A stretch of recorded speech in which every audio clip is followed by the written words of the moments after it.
I manage Adaptive BIKETOWN, which is Portland, Oregon's adaptive bike share program. From what I know, this is the first adaptive bike share program in North America.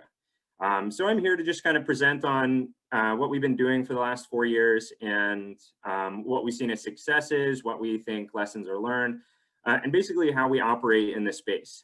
It's pretty unique, and we've got a lot of engagement from the community up front. So I'm looking forward to sharing that. You can see some of the initial things that we, from some of our marketing messaging and things like that, some of our group rides that we've done. I'll just jump right into the equipment. You can check out our website online at adaptivebiketown.com and sort through some of the bikes. We currently have 22 pieces of equipment. We should be getting about 5 more at the end of this year. For varying levels of abilities, as well as we have additional supplemental equipment like hand support pedals and calf support pedals and crank shorteners and crank pegs, and all the things to potentially outfit a bike for various needs that someone might have. You can see here, this is just how the flow works. As someone wants to make a reservation or wants to ride an adaptive bike but never has, all they have to do is go online. They don't have to go online. They can walk up as well. But going online helps. They make a reservation. They can tell us any of the specific needs in the comments section or the notes section. They can come in, get fitted. All of that is included as part of the pricing model. And fittings generally take anywhere from 20 minutes to an hour, depending on the level of need or changes that we need to make to the bike to outfit this person.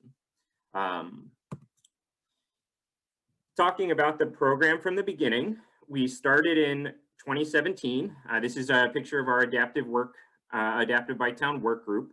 We met bi-monthly for about 6 months. And this next slide will go into more of that. The goal was, there was a reasonable request for accommodation.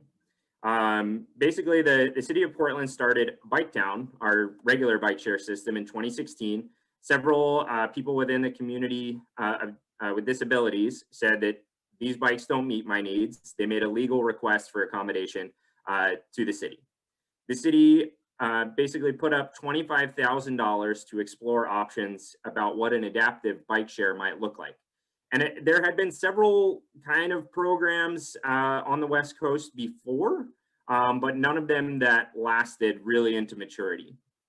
They started exploring partners, of which the organization I work for, Albertina Kerr, which is a intellectual disability, developmental disability organization. We're helping mainly youth and adults in crisis and their families sort through a lot of the information and group home living situations and things like that. But we already ran a bike rental, a smaller bike rental LLC, which is a promotional arm, and we rented bikes. We also run recreational programs for the children in our programs, things like that. So we were kind of an ideal partner. Different Spokes was another partner. They were a for-profit adaptive bike shop specifically, kind of connecting people who already might have access, to a lot of funds or money or insurance to be able to afford, the exorbitant expensive cost of the equipment.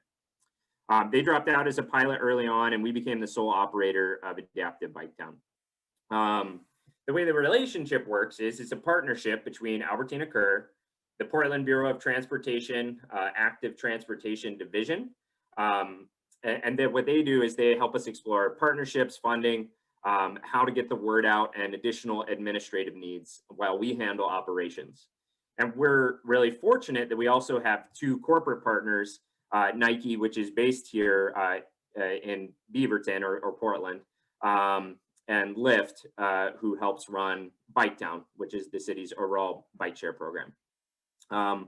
They are very vocal in what they would like to see, but they also allow us to kind of operate the program and how we see fit. And we have regular check-ins with them about funding and things like that, and what equipment to explore.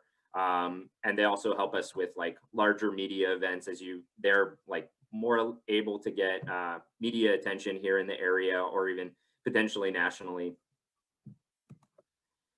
So what we learned from the program and from the work group originally is that it needs to be designed by the community. You need to have representatives from all the local organizations kind of step up and say what their needs are. And if you don't get that, then you're going to have a program designed by able-bodied people that potentially won't meet the needs for people with disabilities. You need to really reach out and promote the program. This has been the biggest lesson so far that we have learned. Simply, the if you build it, they will come model doesn't work.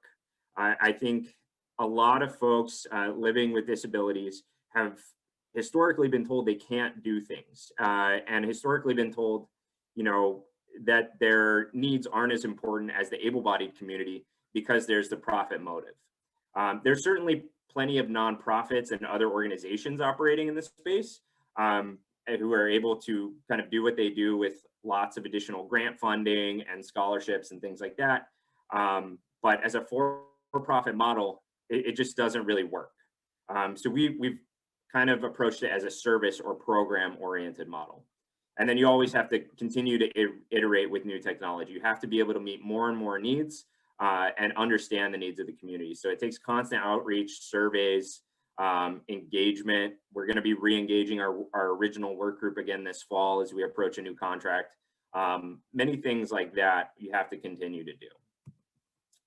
I kind of covered all of this stuff. One of the bigger things too is we had to start to reach out to organizations already existing in this space. There's a number of groups here who are already engaged with perhaps a more specific disability like Parkinson's or multiple sclerosis, who already have existing user base or members based on the services that they provide, using the services that they provide. And we can kind of cross and we can, we have a very cheap pricing model. It's only $5 an hour for an adaptive bike. And we can engage with those groups who've already done the work of, keeping engaged user base. And we can just cross over with the needs and we can provide equipment that they may not have access to as an organization. We maintain the equipment, which would be an exorbitant cost to them as well. And we can host, once COVID is better and less of a threat, we'll continue to have more events in the space. You need to base your model around what your patrons want. In our program, this isn't really a bike share program, as you might have kind of surmised already. People did not want point-to-point trips. They wanted a recreation program. They wanted access to a recreation path away from cars. They wanted a place to store their things. They wanted a place to store their service animals or wheelchairs or power chairs. And we were able to provide that. And we listened, we said, we'll get a space that can meet those needs. It doesn't really work to, for us to have a dockless system. I can't go around and pick up 30 different bikes at 30 different locations around the city. The cost would be pretty extreme at that point. So, and people said that they didn't want that. Maybe that's in our future, but they said for now they didn't want that. And the last lesson I learned is it's really important to get people on the equipment. Just showcasing the equipment at an event. We went out to several events early on and found that we didn't get as much engagement mainly because people with disabilities weren't at these typical recreation events or group rides that we were going to. So we had to create and plan events just for people with disabilities. They were kind of doing that too, but we thought if we showed up to a recreation space, we have several large citywide rides here in Portland, and we just weren't getting the engagement that we thought we would get. This is what's next for our program. These are the ideas that we're thinking about. We have a lot of partners in the space now. So we're exploring grants for patron bike ownership. Say someone completes a certain number of hours on our bikes, on the bike share bikes. and that maybe we could hook them up with a grant from another organization to potentially own a bike of their own. We're always trying to partner with other nonprofits, trying to create group rides, a calendar of events in which, we promote that event on social media or in our own calendar, and people know when those are coming up and can plan for their year. We've also talked about doing on-location riding camps, going to different group living facilities or, meeting in a park with several other organizations to go over the equipment. All rentals will be, free, and then people can kind of get a feel for what they're doing. Similar to the group rides or calendar events, we found that a sense of community and having things to do with other people like you is a good way to engage people. So people could sign up and say, I'm doing a ride, and access this forum, and then other people can chime in below what they want to do, and then just have the community kind of build itself. I'm constantly doing research for new equipment based on our budget constraints. I'm trying to figure out what works, based anecdotally from what I hear from our patrons, or based on national trends or information that I'm getting from some of our partner groups. Funding is a constant worry.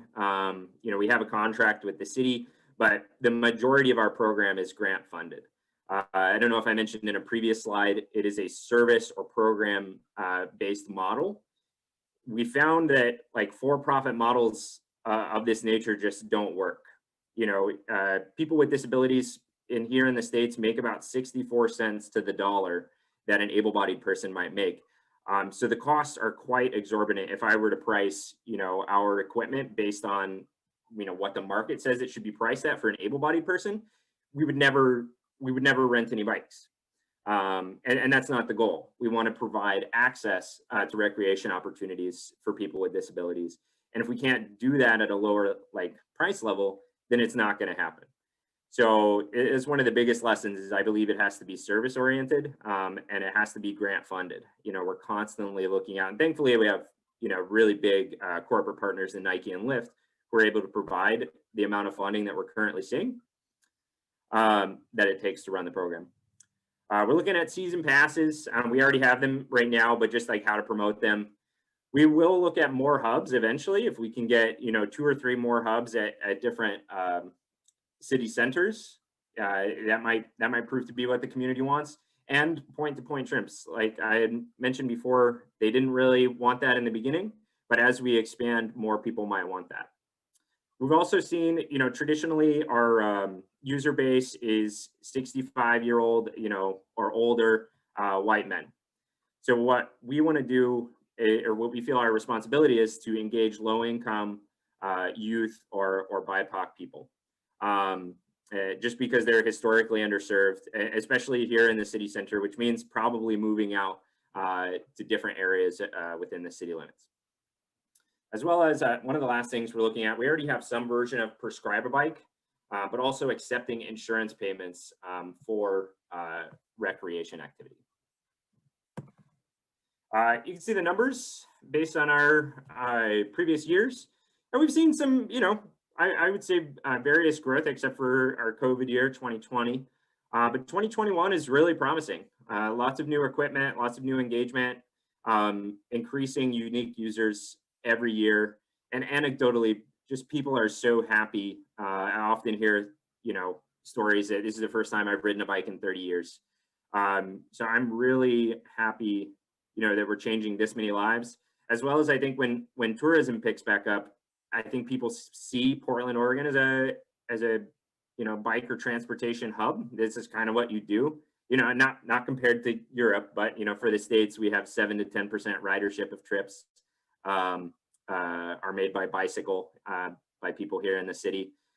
So it's kind of something that we see, and people, going to hotels or coming here in tourism see that, hey, it's actually a possibility that I might ride a bike that I've never tried before in my entire life. So I'm really looking forward to that. You can see one of our patrons here, Deidre. She was in our work group. She's always fun. She comes out to a lot of our rides. And you see that taking the recreation of people with disabilities very seriously, we're able to have an impact on folks like this. And it really brings me a lot of joy.